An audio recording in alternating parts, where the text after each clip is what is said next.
Look at the camera. Yeah, you can look wherever you like. It's a bit weird if you turn around. Yeah, hello. Yeah.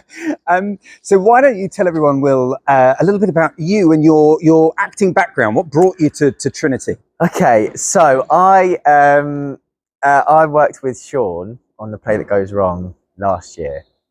So I was on tour with that for about 5 months as one of the understudies, and then while we were rehearsing that, he invited me along for a read-through of Musketeers here, which was, I loved the script when we had the read-through, and then once the tour finished, I dropped Sean a message being like, "Excuse me, Sean, you know that we did that lovely show together. Do we do another one?" And thankfully it worked. So here I am. But yeah, so I've been acting since about 2016. Okay. I did a politics degree in Sheffield, which obviously was completely useless. Yeah, completely useless. But I worked with a lot of theatre companies when I was at uni there, and we kind of made shows and took them to the Fringe and all that kind of stuff. And yeah, I just got kind of lucky and here I am now. So what are you doing as part of the Trinity Christmas experience? Oh, too much. I'm doing... No, I'm just playing like a varied characters, various roles across Miracle on 34th Street and Musketeers. Which is nice. Hello.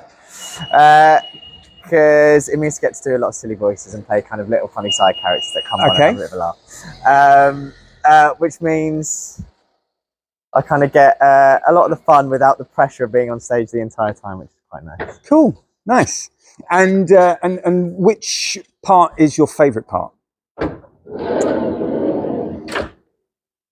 I think Jack, the king's servant. He's very kind of vulnerable and quite naive, but he's always trying to do the right thing, but kind of failing every kind of step of the way. And I think that kind of probably is quite similar to my own character most of the time. So I think that's the one I empathise with most and see most of myself in. So your highlight of the Trinity experience so far, Will? The music, actually. Cool. Because I like being involved in... I'm not very good at reading music or anything like that. Because I'm kind of rubbish, but the music's so beautiful, and it's lovely being in a room with such like talent. There's so many, you know, a variety of instruments that people can play, some beautiful voices in there, and it's just like and the music's quite varied between the shows. In Miracle, it's all quite like kind of fun, jazzy crooner, which is quite nice actually, and then in Musketeers it's very kind of swashbuckly and fun. So learning to do that kind of thing in a room of people who are quite experienced has been really valuable. I've loved it. Cool. And it's all just very silly. So yeah, the silliness of everything. Really. The silliness of everything, yes. and the music, I'd say. Most embarrassing stage moment of your career to date? Ever? Yeah. There's loads. Yeah. It's going to take a while. Okay, so I was working with a company. We were all kind of at uni at the similar times, and we kind of they kind of wrote these really cool shows, and I was part of them for a while. And there's one Edinburgh where they took a second show. There were 2 shows up there at the same time.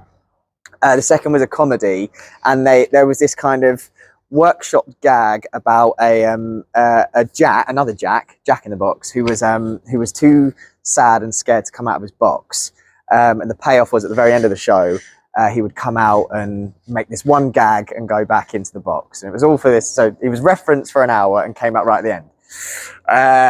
The venue meant that there wasn't a way to get into the box at the end of the show, so I would be in the box from the very start of the show and sit in the box about this width, about this height, and I'd sit in there for about 45 minutes, come out and say one line and go back into the box. Wow. And this was about 11 o'clock in the morning. I was always kind of, it was Edinburgh Fringe, so I was always kind of a bit of a sore head in the morning. So I just sit in this little coffin and kind of let the kind of existential crises kick in for about 45 minutes, come out for this gag, which sometimes landed, sometimes didn't, and then come out for the bows. So over the whole Fringe, I spent about 28 hours with my own sad thoughts in a box. Nice. Yeah.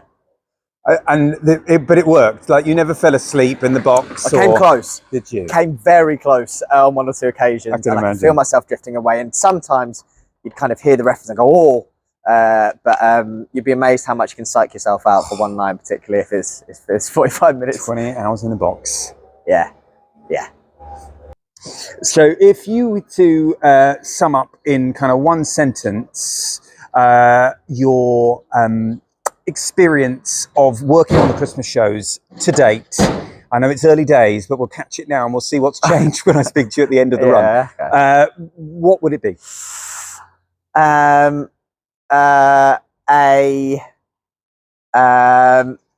fun, collaborative workshop where people are like chucking out ideas and seeing what sticks. And currently, I'd say it's sticking. Sticking. Yeah. Good. So far, so good. Yeah. Brilliant. Well, thank you very much, Will. We will, Cheers, I'm mate. sure, speak to you again at some point soon during the run. And yeah, good luck with everything. We'll speak soon. Thank you. Bye.